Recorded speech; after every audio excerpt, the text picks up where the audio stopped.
Welcome to an introduction to isometrics. I'm including this video with your workout program because I've added some exercises that are going to be very different than anything that you've ever tried before. These aren't videos that you can even find on YouTube. These aren't exercises that you can find on YouTube. And I want you to let that sink in for a second with all the millions of videos, tens of millions of exercise videos on YouTube. So there's some important things that you need to know about these exercises. For example, the first thing that is important is when we're working our arms and legs, because we're going to be working our neck, our arms, our core, and our legs. So for the exercises where we're working our arms and legs, we're going to do one exercise at a time. And as you do one side, I want you to pay attention to the symmetry, the movement control, and if there's any sensations like pain in one side versus the other side. For example, let me just give you a quick example here. So let's say I'm doing an external rotation for my shoulder. And I'm going to do one side, and then I'm going to do the other side.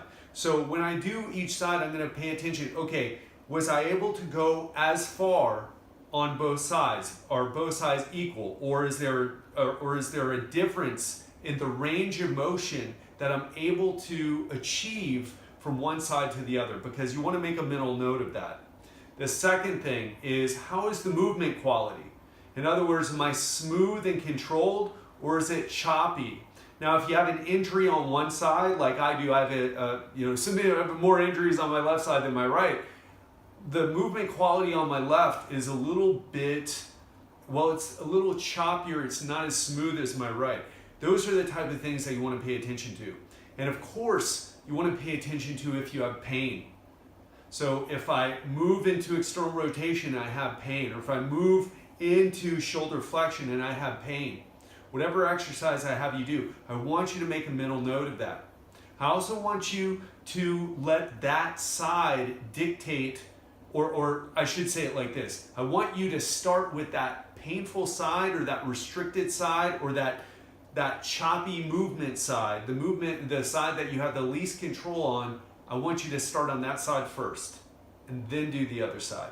And if you have a big discrepancy in the range of motion, for example, if I come all the way up here, if I can only come up here, I don't want you to keep making that asymmetry worse. So try to keep things even on one side, on both sides. Now, the last very important thing, and I want you to pay attention to this, is when you do an isometric, let's say I'm doing this external rotation exercise. So with isometrics, you have a choice with how hard you contract your muscles. So when you're first starting out, especially with some of the neck exercises or the core exercises, I want you to start about 30 to 50%. And then you can, as you start with that and see how you feel, then you can make a choice about when you should increase the intensity. So let me give you an example. Let's say I'm reaching over my head and I'm twisting in my arm. So I'm doing this motion and this motion. So I could lift it up and do this, and that's about 20%. I could squeeze harder, that's going to be about 30%. Could squeeze even harder, try to lift it up more and try to turn it more, that's going to cause more intensity. Okay, and why this is important, because especially if I'm having you do these, you're probably having some type of joint issue. And the harder you squeeze, the more force is going to go through that joint.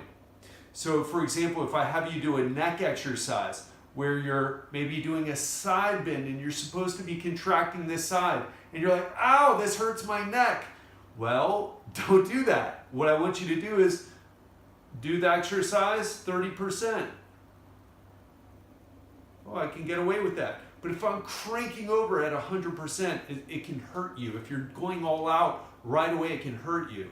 So instead of cranking all out when you first do an exercise, move into it, get into position, start at about 30% and go up from there. And as you start to feel more comfortable, as you learn the movement, as you start to see that, oh, hey, I can do this exercise and I can go harder, I can create a harder, more intense isometric contraction, start increasing the intensity.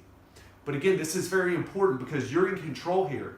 And I have people who are like, ow, that hurts. And then I have them lower the intensity. I have them go from maybe an 80 or a 90 to a 30 or a 40, and then they can do the exercise without pain. Stay away from pain. Pain causes inhibition, which turns off your strength, which makes your control of movement worse. So stay away from pain and heed these guidelines, and you're going to get amazing results with these exercises. So that concludes this intro.